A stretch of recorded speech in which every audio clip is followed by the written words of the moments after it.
pourquoi ton amour ne suffit pas avec un évitant. Tu lui donnes tout, tu es patient, tu respectes ses limites, et pourtant, plus tu montres ton attachement, plus il recule. Plus tu prouves ta loyauté, plus il devient distant. C'est frustrant parce que ça va contre tout ce qu'on nous a appris sur l'amour. On nous dit que l'amour conquiert tout, que la patience et la compréhension finissent toujours par porter leurs fruits. Avec un évitant, c'est différent. Voici ce que personne ne t'explique. Ton amour déclenche exactement ce que tu essaies d'éviter. Plus tu aimes intensément, plus tu actives son système de défense. C'est un paradoxe cruel mais réel. Voici ce que la plupart des gens ne comprennent pas. Un évitant ne traite pas l'amour comme toi. Quand tu exprimes tes sentiments, tu cherches à créer de la connexion. Quand il entend ces expressions d'amour, son cerveau active un système d'alarme développé pendant l'enfance. Ce n'est pas de la méchanceté, c'est de la neurologie. Son système nerveux a appris que l'intimité émotionnelle précède souvent la douleur, l'abandon ou la déception. Alors, il se protège automatiquement. Tu continues à aimer comme tu sais aimer, avec intensité, avec générosité, avec cette ouverture du cœur qui te vient naturellement. Lui continue à se protéger comme son cerveau lui dit de le faire. Vous parlez deux langues émotionnelles différentes. Plus tu essaies de le rassurer avec des mots d'amour, plus tu confirmes inconsciemment ses peurs que l'intimité mène à la dépendance. Plus tu montres ta vulnérabilité, plus tu lui rappelles que la vulnérabilité peut mener à la blessure. Ce n'est la faute de personne. Tu aimes comme la société t'a appris à aimer. Lui se protège comme ses expériences passées lui ont appris à le faire. Mais cette dynamique ne fonctionne pas. Elle crée un cycle où tes tentatives d'amour déclenchent sa défense, ce qui déclenche plus d'efforts de ta part, ce qui déclenche plus de défense de sa part. Un évitant n'a pas besoin de plus d'amour. Il a besoin de sécurité émotionnelle. Il n'a pas besoin de plus d'intensité. Il a besoin de prévisibilité. Il n'a pas besoin qu'on lui prouve qu'il est aimé. Il a besoin qu'on lui prouve qu'il peut faire confiance. L'amour traditionnel est imprévisible par nature. Il surge, il transforme, il demande de l'ouverture totale. Il crée de l'interdépendance. Tout ce qui déclenche les alarmes d'un évitant. La sécurité émotionnelle est prévisible. Elle rassure, elle respecte l'autonomie, elle n'exige pas de vulnérabilité forcée. Elle permet à quelqu'un de choisir l'intimité plutôt que de la subir. C'est comme nourrir quelqu'un qui a l'estomac sensible. Le problème n'est pas la qualité de la nourriture, c'est que son système ne peut pas la digérer. Tu peux avoir le plus bel amour du monde. Si son système émotionnel ne peut pas le traiter, ça ne fonctionne pas. Cette incompatibilité digestive émotionnelle explique pourquoi tant de relations avec des évitants se terminent par de l'épuisement mutuel. Tu donnes de plus en plus d'amour, pensant que c'est ce dont il a besoin. Lui s'éloigne de plus en plus, pensant que c'est ce qu'il doit faire pour survivre. Vous êtes tous les deux sincères dans vos intentions, mais vous opérez sur des systèmes de valeurs émotionnelles fondamentalement incompatibles. Cette réalité est difficile à accepter parce qu'elle remet en question nos croyances les plus profondes sur l'amour. Nous voulons croire que l'amour pur et sincère peut tout conquérir. Mais parfois, l'amour le plus pur devient toxique quand il rencontre un système qui ne peut pas le métaboliser correctement. Alors que faire? Apprendre à aimer différemment. Apprendre à donner de l'amour d'une façon qu'il peut recevoir. Apprendre à créer la sécurité avant de demander l'intimité. L'amour mature n'est pas seulement ce que tu ressens, c'est ce que tu choisis de faire avec ce que tu ressens. Et avec un évitant, ces choix doivent être stratégiques, pas juste sincères. Si tu veux vraiment atteindre un évitant, tu dois comprendre pourquoi ton amour n'y arrive pas actuellement. Tu dois comprendre ce qui se passe dans sa tête. Et tu dois accepter que l'aimer ne suffit pas. Il faut apprendre à l'aimer comme il peut être aimé. Le mythe le plus dangereux dans les relations avec les évitants, c'est cette croyance que, si je l'aime assez fort, il finira par s'ouvrir. C'est exactement l'inverse qui se produit. Plus tu intensifies ton amour, plus tu déclenches sa panique. Plus tu prouves ta dévotion, plus tu lui prouves que l'intimité mène à la dépendance. Plus tu deviens vulnérable, plus tu lui rappelles pourquoi la vulnérabilité est dangereuse. Voici comment fonctionne le cercle vicieux. Tu l'aimes intensément, il se retire par réflexe de protection. Tu interprètes ce retrait comme un manque d'amour. alors tu aimes encore plus fort pour compenser. Il interprète cette intensification comme une preuve que l'intimité mène à l'invasion, alors il se retire encore plus. Chacun de vous fait exactement ce qui déclenche la réaction indésirable chez l'autre. Toi, tu augmentes l'intensité pour créer plus de connexion. Lui, il augmente la distance pour préserver son autonomie. Vous êtes pris dans une danse destructrice où vos besoins légitimes créent exactement ce que vous voulez éviter. Ce qui rend ce cycle si pernicieux, c'est qu'il confirme les peurs profondes des deux côtés. Tu commences à croire qu'il ne t'aimera jamais vraiment. Il commence à croire que l'amour mène toujours à la perte de liberté. Et tous les deux, vous avez partiellement raison dans cette dynamique dysfonctionnelle. Le problème fondamental est que vous opérez sur des systèmes émotionnels incompatibles. Ton système émotionnel associe l'amour à la sécurité, à la connexion, au bonheur. Le sien associe l'amour au danger, à l'invasion, à la perte de contrôle. Quand tu dis « je t'aime », tu exprimes sécurité et engagement. Quand il entend « je t'aime », son cerveau primitif traduit « danger imminent, prépare-toi à fuir ». Ce n'est pas une question de volonté ou de caractère. C'est une question de câblage neurologique développé sur des années d'expérience où l'amour et la douleur étaient liés. Cette programmation est si profonde qu'elle opère au niveau subconscient. Il ne choisit pas consciemment de fuir ton amour. Son système nerveux autonome prend cette décision pour lui, souvent avant même qu'il réalise ce qui se passe. C'est pourquoi il peut sembler confus par ses propres réactions, incapable d'expliquer pourquoi il recule quand tout semble bien se passer. Cette réaction automatique explique aussi pourquoi les arguments logiques et les rassurances verbales sont si inefficaces avec les évitants. Tu ne peux pas raisonner avec un système d'alarme primitif. Tu ne peux pas convaincre intellectuellement quelqu'un de ne pas avoir peur quand son cerveau reptilien crie au danger. L'ironie cruelle est que plus tu essaies de le convaincre rationnellement que ton amour est sûr, plus tu actives ce système irrationnel de défense. Plus tu expliques logiquement pourquoi il devrait te faire confiance, plus tu lui prouves émotionnellement qu'il ne peut pas le faire. Comprendre cela change tout. Parce que quand tu réalises que ton amour déclenche littéralement son système de survie, tu comprends pourquoi plus d'amour n'est jamais la solution. La solution est de court-circuiter ce système d'alarme en créant un environnement émotionnel où il peut se détendre. Et cet environnement n'est pas créé par l'intensité amoureuse. Il est créé par la prévisibilité, la cohérence et le respect de ses limites. Le cerveau d'un évitant fonctionne différemment quand il s'agit d'intimité émotionnelle. Là où tu vois une occasion de connexion, il voit une menace potentielle. Là où tu vois une opportunité de rapprochement, il voit un risque de perte d'autonomie. Cette différence de perception n'est pas philosophique, elle est neurobiologique. Pendant l'enfance, son cerveau a créé des associations automatiques entre intimité et danger. Peut-être que ses parents étaient imprévisibles émotionnellement.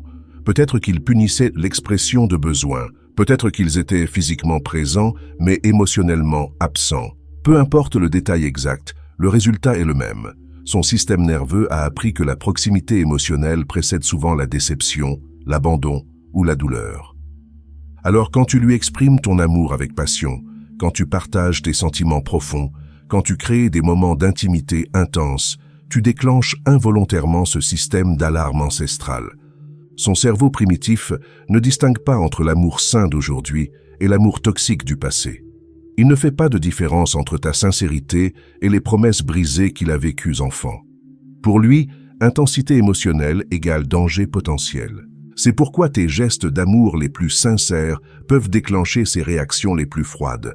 Ce n'est pas qu'il ne veut pas ton amour, c'est que son système de survie l'empêche de le recevoir. Plus tu insistes pour lui prouver ton amour, plus tu actives ce système. Plus tu essaies de le convaincre de ta sincérité, plus tu lui prouves que l'intimité mène à la pression. Plus tu montres ta vulnérabilité, plus tu lui rappelles que la vulnérabilité peut être exploitée. Tes intentions sont pures, mais l'impact sur son système nerveux est toxique. C'est comme essayer de calmer quelqu'un qui a une phobie des araignées en lui montrant à quel point ton araignée de compagnie est inoffensive. Ton araignée peut être la plus douce du monde, mais tant qu'il a la phobie, la voir ne fera qu'aggraver sa panique. Même chose avec un évitant et l'intimité émotionnelle. Ton amour peut être le plus pur du monde, mais tant qu'il a cette programmation défensive, l'intensité émotionnelle ne fera qu'aggraver sa fuite. Le piège dans lequel tombent la plupart des gens c'est de penser qu'ils peuvent guérir cette programmation avec plus d'amour, qu'ils peuvent prouver par leur dévotion que l'intimité est sûre, qu'ils peuvent effacer des années de conditionnement avec leur sincérité. Mais on ne peut pas guérir un trauma avec ce qu'il a causé en premier lieu. On ne peut pas soigner une blessure d'intimité avec plus d'intimité forcée. On ne peut pas rassurer quelqu'un sur la sécurité de l'amour en intensifiant l'amour. Cette programmation défensive est aussi ancrée profondément que n'importe quel instinct de survie. Elle a été renforcée par des années d'expériences répétées où l'ouverture émotionnelle menait à la douleur. Chaque fois qu'il s'est ouvert enfant et a été déçu, rejeté ou blessé, cette programmation s'est renforcée. Maintenant, cette même programmation qui l'a protégé enfant le sabote adulte. Ce qui était une adaptation intelligente à un environnement émotionnellement dangereux devient un obstacle à l'intimité saine. Mais son cerveau ne fait pas cette distinction. Il continue à appliquer les mêmes règles de survie même quand le danger n'existe plus. Cette réalité neurologique explique pourquoi les approches traditionnelles de l'amour échouent si spectaculairement avec les évitants. Plus tu essaies de les aimer comme tu aimerais être aimé, plus tu actives exactement les mécanismes qui les empêchent de recevoir cet amour. C'est contre-intuitif, mais c'est la réalité neurologique avec laquelle tu dois composer. Si l'amour intense ne fonctionne pas avec un évitant, qu'est-ce qui fonctionne? La réponse va à l'encontre de tous tes instincts romantiques, la cohérence émotionnelle. Un évitant a besoin de prévisibilité avant d'avoir besoin de passion. Il a besoin de savoir qu'il peut compter sur toi pour être stable, même quand lui ne l'est pas. Il a besoin de sentir qu'il peut te faire confiance pour respecter ses limites, même quand ça te frustre. La cohérence émotionnelle signifie que tu réagis de manière mesurée et prévisible, peu importe ce qu'il fait. Quand il se retire, tu ne paniques pas et tu ne le poursuis pas. Quand il revient, tu ne le punis pas et tu ne fais pas de drame. Tu restes stable. Cette stabilité crée un environnement émotionnel sécurisé où son système nerveux peut se détendre. Quand il n'a pas à anticiper tes réactions émotionnelles, il peut commencer à baisser ses défenses.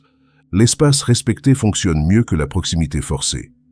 Quand tu lui donnes l'espace qu'il demande sans le faire sentir coupable, tu lui prouves que l'intimité avec toi n'est pas invasive. Quand tu respectes son besoin d'autonomie, tu lui montres que l'amour ne signifie pas la perte de liberté. Cet espace n'est pas de l'indifférence, c'est du respect. Et ce respect crée la sécurité psychologique nécessaire pour qu'il puisse éventuellement choisir la proximité. Les actions pratiques parlent plus fort que les déclarations passionnées avec un évitant. Au lieu de lui dire à quel point tu l'aimes, montre-le par ta cohérence. Au lieu de lui prouver tes sentiments par des mots, prouve-les par ta fiabilité.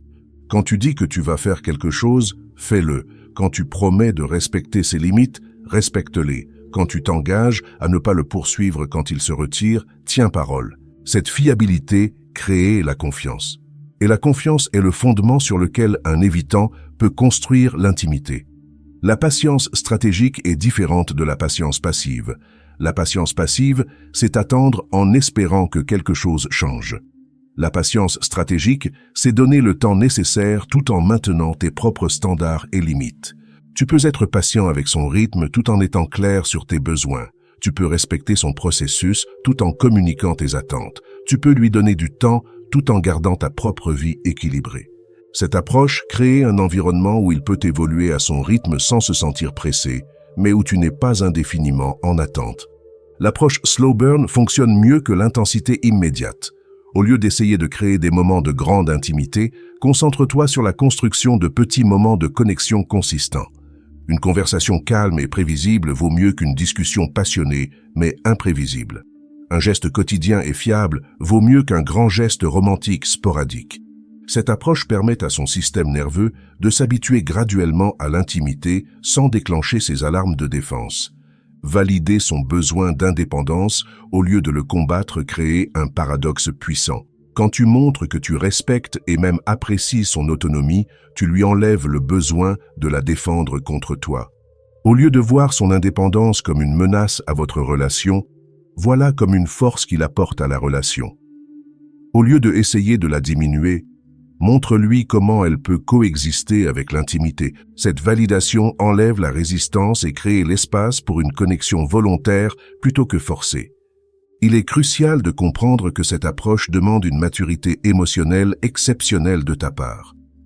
Tu dois apprendre à réguler tes propres besoins d'intimité et de réassurance pendant qu'il développe sa capacité à les rencontrer. C'est un investissement à long terme qui demande une force intérieure considérable. Cette stratégie fonctionne parce qu'elle adresse la racine du problème plutôt que les symptômes. Au lieu d'essayer de forcer l'intimité malgré ses défenses, elle crée les conditions où ces défenses deviennent inutiles. Au lieu de combattre son système d'alarme, elle le désactive graduellement en prouvant que l'intimité peut être sûre. Un évitant, qu'est-ce qui fonctionne? La réponse va à l'encontre de tous tes instincts romantiques, la cohérence émotionnelle. Un évitant a besoin de prévisibilité avant d'avoir besoin de passion. Il a besoin de savoir qu'il peut compter sur toi pour être stable, même quand lui ne l'est pas. Il a besoin de sentir qu'il peut te faire confiance pour respecter ses limites, même quand ça te frustre. La cohérence émotionnelle signifie que tu réagis de manière mesurée et prévisible, peu importe ce qu'il fait. Quand il se retire, tu ne paniques pas et tu ne le poursuis pas. Quand il revient, tu ne le punis pas et tu ne fais pas de drame, tu restes stable. Cette stabilité crée un environnement émotionnel sécurisé où son système nerveux peut se détendre. Quand il n'a pas à anticiper tes réactions émotionnelles, il peut commencer à baisser ses défenses. L'espace respecté fonctionne mieux que la proximité forcée. Quand tu lui donnes l'espace qu'il demande sans le faire sentir coupable, tu lui prouves que l'intimité avec toi n'est pas invasive. Quand tu respectes son besoin d'autonomie, tu lui montres que l'amour ne signifie pas la perte de liberté. Cet espace n'est pas de l'indifférence, c'est du respect. Et ce respect crée la sécurité psychologique nécessaire pour qu'il puisse, éventuellement, choisir la proximité. Les actions pratiques parlent plus fort que les déclarations passionnées avec un évitant. Au lieu de lui dire à quel point tu l'aimes, montre-le par ta cohérence. Au lieu de lui prouver tes sentiments par des mots, prouve-les par ta fiabilité. Quand tu dis que tu vas faire quelque chose, fais-le. Quand tu promets de respecter ses limites, respecte-les. Quand tu t'engages à ne pas le poursuivre quand il se retire, tiens parole. Cette fiabilité crée la confiance. Et la confiance est le fondement sur lequel un évitant peut construire l'intimité. La patience stratégique est différente de la patience passive. La patience passive, c'est attendre en espérant que quelque chose change. La patience stratégique, c'est donner le temps nécessaire tout en maintenant tes propres standards et limites. Tu peux être patient avec son rythme tout en étant clair sur tes besoins. Tu peux respecter son processus tout en communiquant tes attentes. Tu peux lui donner du temps tout en gardant ta propre vie équilibrée. Cette approche crée un environnement où il peut évoluer à son rythme sans se sentir pressé, mais où tu n'es pas indéfiniment en attente. L'approche slow burn fonctionne mieux que l'intensité immédiate. Au lieu d'essayer de créer des moments de grande intimité, concentre-toi sur la construction de petits moments de connexion consistants.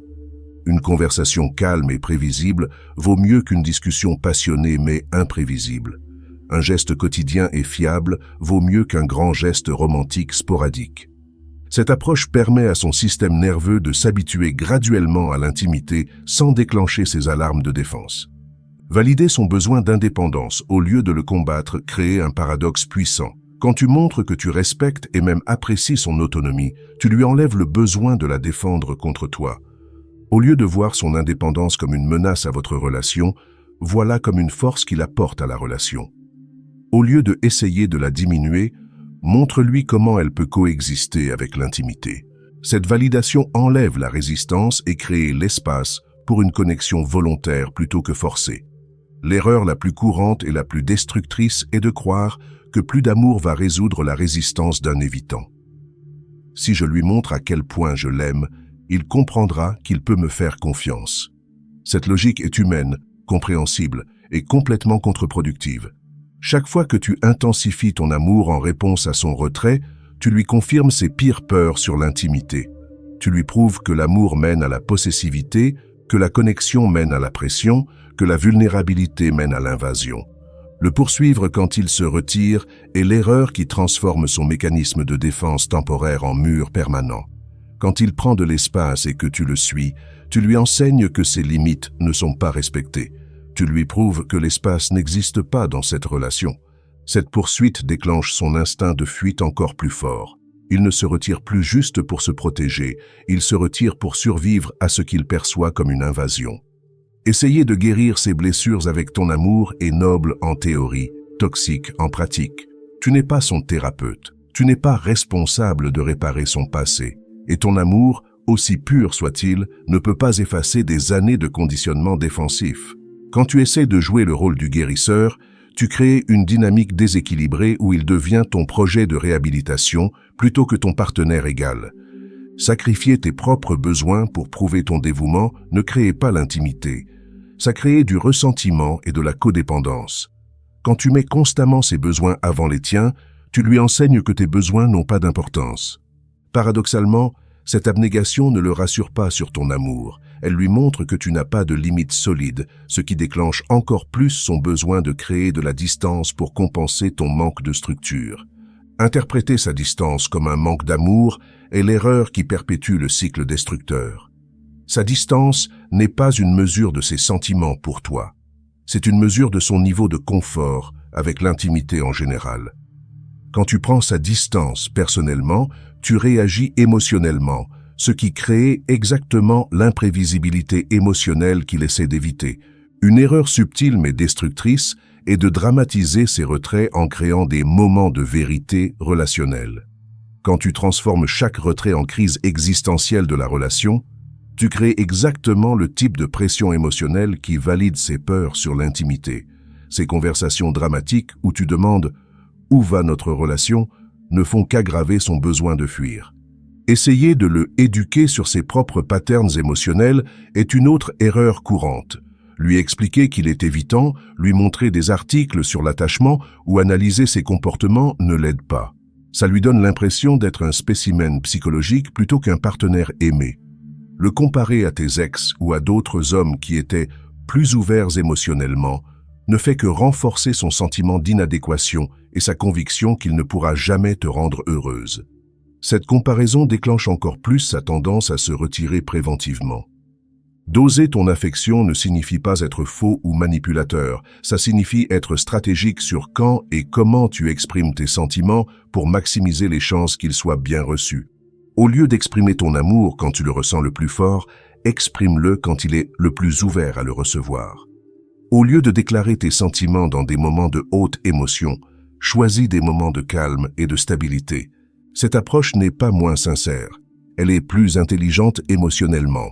Créer la sécurité par la prévisibilité signifie que tes réactions deviennent une constante rassurante dans son monde émotionnel chaotique. Quand il sait qu'il peut prédire tes réactions, son système nerveux peut se détendre. Sois prévisible dans tes humeurs, sois consistant dans tes réactions, sois fiable dans tes réponses. Cette prévisibilité crée l'environnement sécurisé dont il a besoin pour baisser ses défenses. Respecter son besoin d'autonomie ne signifie pas devenir distant.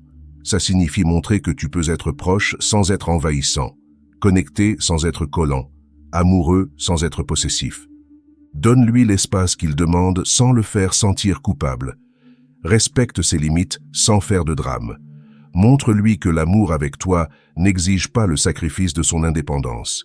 L'approche slow burn à l'intimité signifie construire la connexion graduellement plutôt que d'essayer de créer des moments intenses d'intimité. Concentre-toi sur la cohérence plutôt que sur l'intensité. Petites conversations régulières plutôt que grandes discussions émotionnelles. Gestes quotidiens fiables plutôt que grands gestes romantiques sporadiques.